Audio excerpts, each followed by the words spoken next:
भक्तों, आगे की कथा में हम आपको भगवान वेद व्यास जी द्वारा भागवत की रचना एवं परमात्मा के 24 अवतारों का वर्णन करने जा रहे हैं। सूत जी ने कहा, हे ऋषियों, श्रीमद् भागवत की रचना करते समय सर्वप्रथम व्यास जी ने परम ब्रह्मा की स्तुति की। महात्मा पराशर के पुत्र श्री व्यास जी ने कलयुग को आया देखकर सर्व कल्याण की भावना से महाभारत लिखने के बाद यह महाग्रंथ की रचना की। हे भगवान के गुण सुनने वाले भाग्यशाली ऋषियों, जब पर ब्रह्मा परमात्मा ने प्रथम सृष्टि रचने की इच्छा की तो महातत्व से पुरुष रूप धारण किया और अपनी योग निद्रा से प्रलय रूपी जल में सो गए। इसके बाद उनके नाभि कमल से ब्रह्मा उत्पन्न हुए। इस प्रकार भगवान के मुख्यतः 24 अवतार माने गए हैं, जबकि भगवान के असंख्य अवतार हो चुके हैं।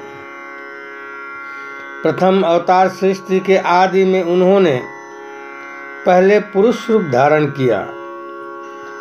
उस समय सिर्फ महान महर्षियों ने ही उनके विराट रूप का दर्शन किया। दूसरा वराह अवतार था, तीसरा नारद तथा चौथा नर नारायण अवतार था। पांचवें अवतार में वे कपिल बने, छठा दत्तात्रेय, सातवां यज्ञ पुरुष, आठवां ऋषभ देव, नौवां पृथु, 10वां मत्स्य, 11वां कूर्म, 12वां धन्वंतरी, 13वां मोहिनी, 14वां नृसिंह, 15वां वामन, 16वां परशुराम, 17वां वेद व्यास, 18वां श्री राम, 19वां बलराम, 20वां श्री कृष्ण, 21वां बुद्ध, 22वां हरग्रीव, 23वां हंस अवतार तथा 24वां अवतार कलयुग में कल्कि अवतार के नाम से परमात्मा अवतार लेंगे। भक्तों, इसके बाद देवर्षि नारद के पूर्व जन्म की कथा आपको बताने जा रहे हैं।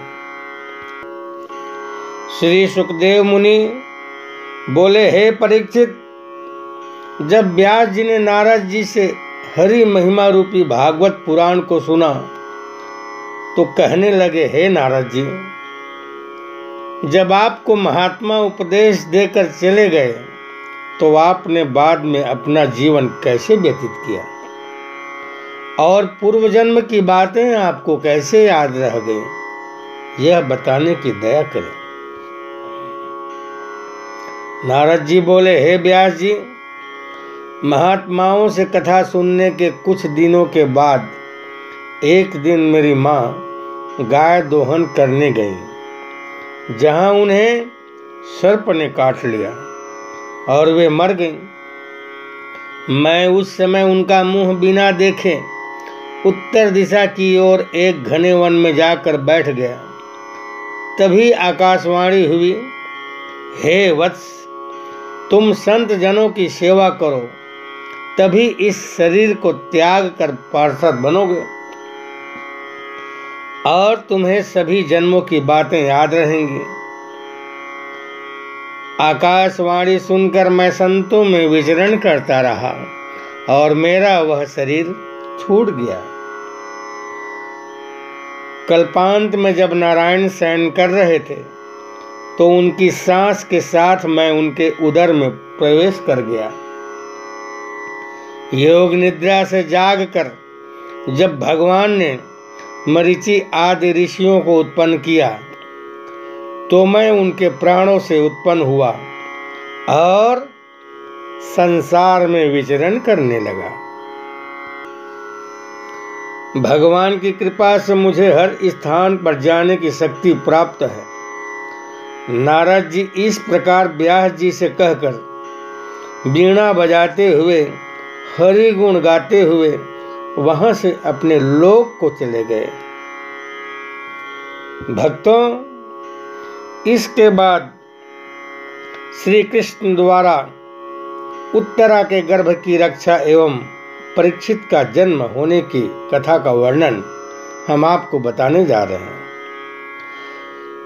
शौनक जी ने पूछा, हे सूत जी, जब नारद जी व्यास जी से बातचीत कर चले गए तब व्यास जी ने क्या किया?